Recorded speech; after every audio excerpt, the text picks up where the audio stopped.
Hello, everyone. It's Toby Morrison here from CFS Health. And today I wanted to talk about not becoming too attached with your label. And this is actually a really important conversation and a really tough one, too.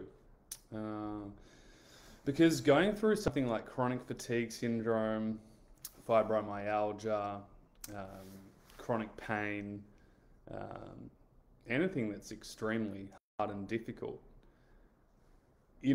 brings a hell of a lot of suffering to the experience. And I wanted to jump on and talk a little bit about not becoming too attached to your label and the difference between being attached and not being attached. And I see this every single day with our members, and when they finally let go of their label and they stop putting so much onus on it, they really do start to make huge tracks in their recovery. Why is it important to not be so attached to your label? Is a good question to start with. And the answer really is, well, if I'm attached to my label, it becomes who I am, and who I am is not my illness. But unfortunately, what happens is when you start to, and it's quite sad because, you go to the doctors, you go to the specialist gives you a diagnosis and then says, good luck. There's nothing we can do to help you, most of the time. And so here you are, left with a label, and then you're basically left on your own to figure it out. And unfortunately, there's not much great help out there. And what happens is you feel like you have to explain yourself all the time. You feel like, you're a burden. You feel like you feel guilty for feeling and being the way you are right now. And that's damn tough, like to front up to work, to front up to family members, to front up to friends, and either pretend that you're feeling fine or over explain how bad you're feeling to get them to understand how you're feeling, which they never will truly understand anyway, because it's a bloody tough thing to go through. And unless you've been through it yourself, you really don't have the understanding or empathy required to really understand, right? And so you're kind of caught in a dilemma, because on one hand, you really want understanding. You want to be understood. You want your spouse, you want your friends, you want your family, you want your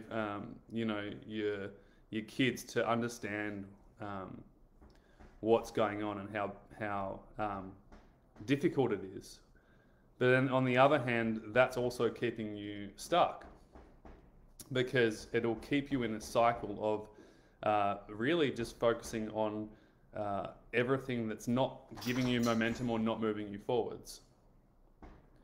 And it's just amazing what happens. I went through this myself, and it's no one's fault. Like, no one gives you a handbook on this stuff. Like, literally, you're left on your own.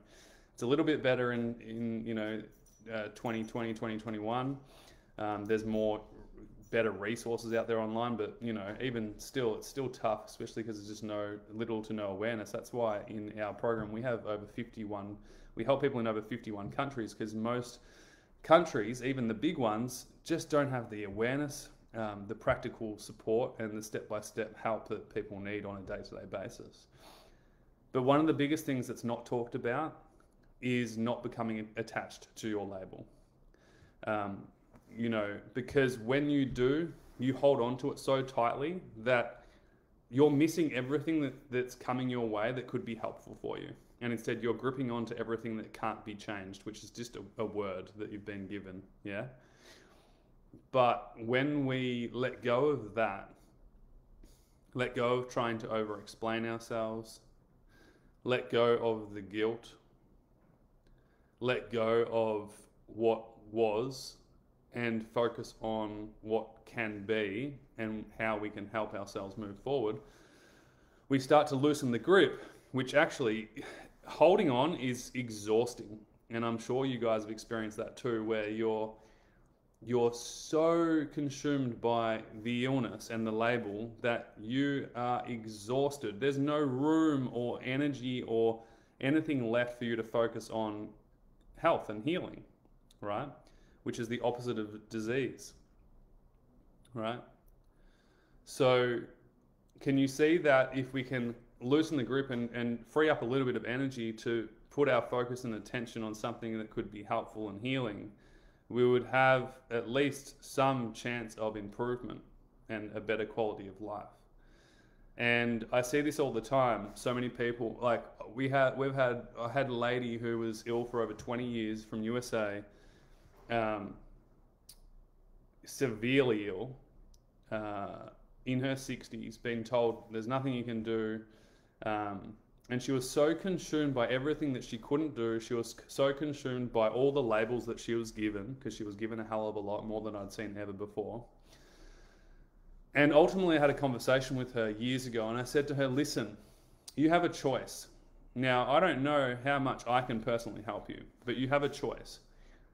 There are things that will enhance your health, right? And you know that yourself.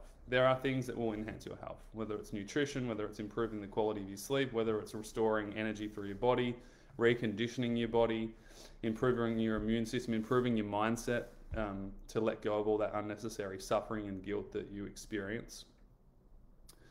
And I said, you have a choice.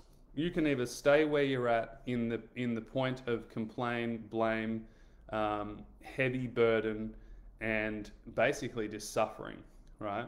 And it's not her fault. Like it's only natural to do this, and because you kind of look fine. Like there's nothing like, and that's the problem with chronic illnesses is, it's not like a broken arm or a broken leg where you can see it so easily, and your friends will go, oh, okay, yeah, like, oh, I feel so sorry for you because you've got a cast on your arm. You don't get that type of sympathy with chronic fatigue syndrome. You feel like a fraud.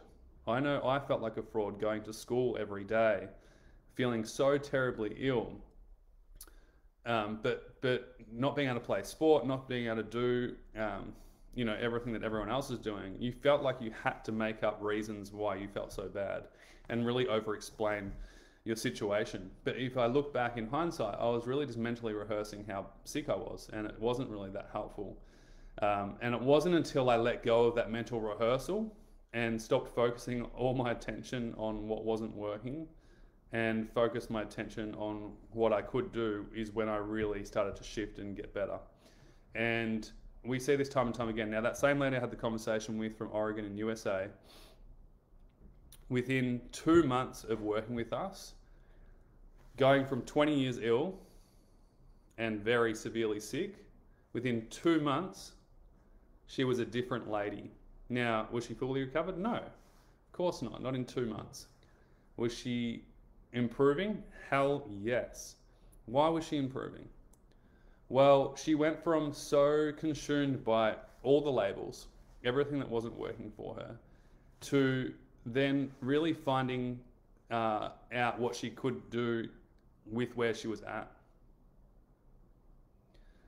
And this lady's face went from grey, because I see it all the time. We do Zoom sessions every week, and I can see it in our clients' faces when things start to shift, their colour in their skin comes back. And I could see it in this lady, and I was like, "What have you been doing? Like since I last saw you?" And she goes, "I'm just doing everything that I can do, like everything that I can do to help myself heal and feel better." And so it wasn't surprising though that it was working, because she was just doing the right work. And so that's really the key here is like, sure,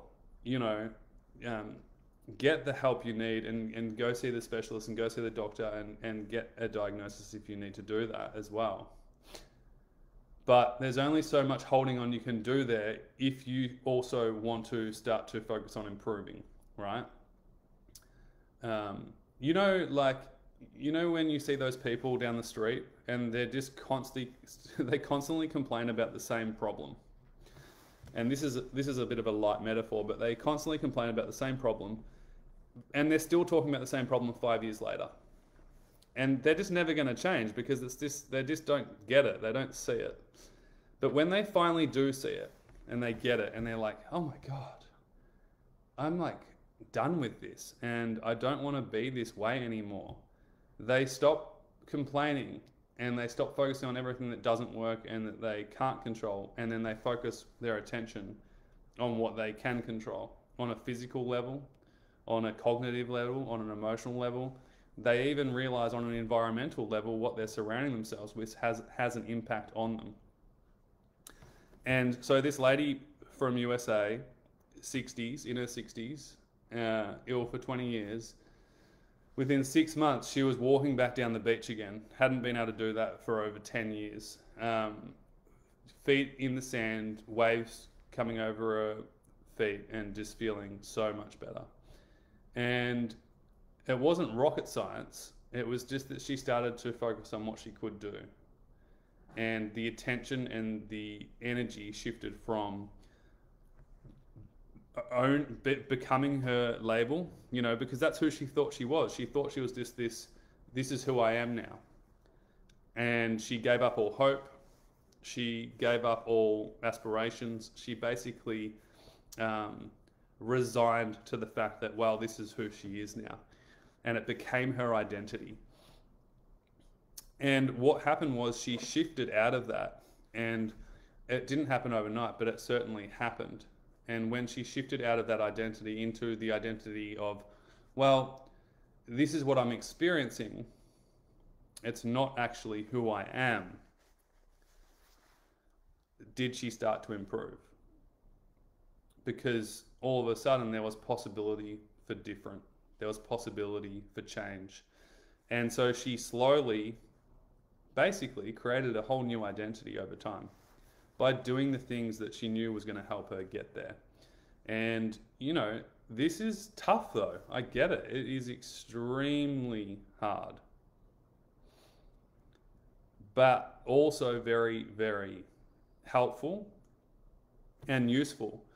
And I see this all the time. I see this all the time. Every single week I see this inside our program, and this has been going on for 12 years now. I see this every single week. And it's incredible to see because these people who have been diagnosed with and seriously ill, you know, their body has stopped working properly.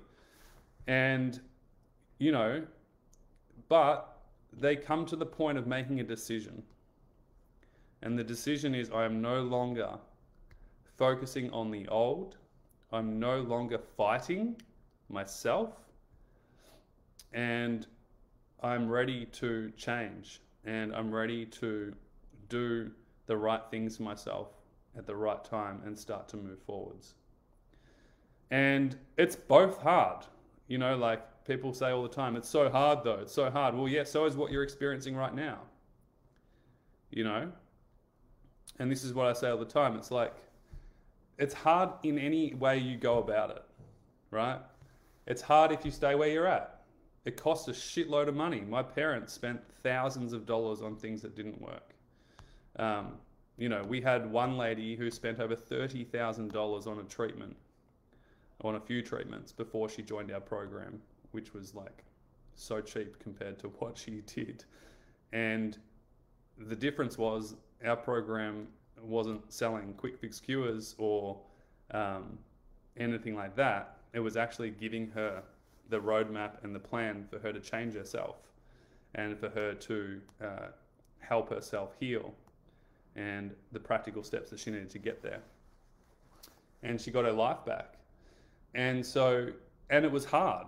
Like, that was the other thing. Like, it was hard for her to do all that. And, you know, it was challenging. But then, as she said, she's like, yeah, recovery's hard, but not recovering's harder. And so ultimately, guys, you have a choice. Choose your hard, but just notice the difference of what you're choosing to focus on, because you can definitely see the two different ways we can go about this. We can go this way where it's like, this is who I am, nothing's possible, I'm giving up. This is just who I am because someone told me this, right?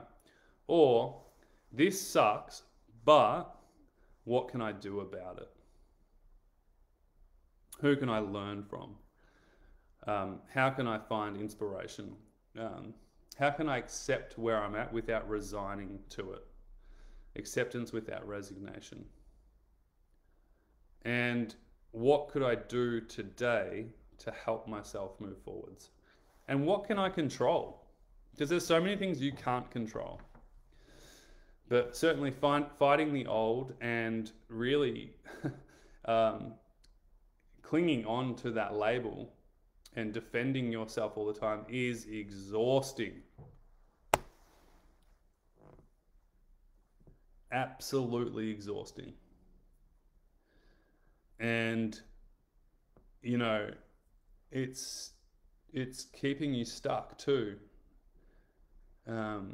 And one of the things we talk about is, you know, when you join our program, we talk about you're finally understood. You're fully understood. You don't need to explain yourself, and you're fully understood. And all of a sudden, there goes probably 50% of the energy that you spend that's now freed up. But yeah, just be mindful and see where you're at. Are you holding on to your identity? Are you holding on to, you know, your label? And who would you be if you didn't hold on to your label and you would just saw it as an experience that you're currently going through? Not an easy one, not a fun one, but just really an experience. And how would that be for you if you just saw it as an experience and you knew that it could change for you and it was possible to change, because we see it every single day, right? So I just wanted to leave you with that, and remember the stories of all these people who are recovering and have recovered. And when they talk about change, they're talking about letting go of fighting the old and really focusing on moving forwards with the new. And you can see the difference. One's keeping you stuck in the past, the other one's moving you forwards into the future, and also just focusing on the now. And when we do that, we actually start to do things that are helpful and enhanceful for our body and our brain. And so really what we're doing is actually we're creating health. And even that in itself, just those two choices, one's boosting the immune system and one's suppressing it. And it's okay. It's not bad if you go between the two, it's fine. But you see that if you focus more on the second part and moving forwards and focusing on now, it's enhancing your immune system. It's helping you move forwards. It's actually creating a parasympathetic state in your body, and that's going to help you move forwards. So I just wanted to leave you with that. I hope this video helps. Let us know your experience and how that's been, and if that's true for you. If you have noticed that fighting the old is really not helping you. And look, if it helps you, then that's fine. And all I really say to anyone is, you know, is it working? Is what you're doing working?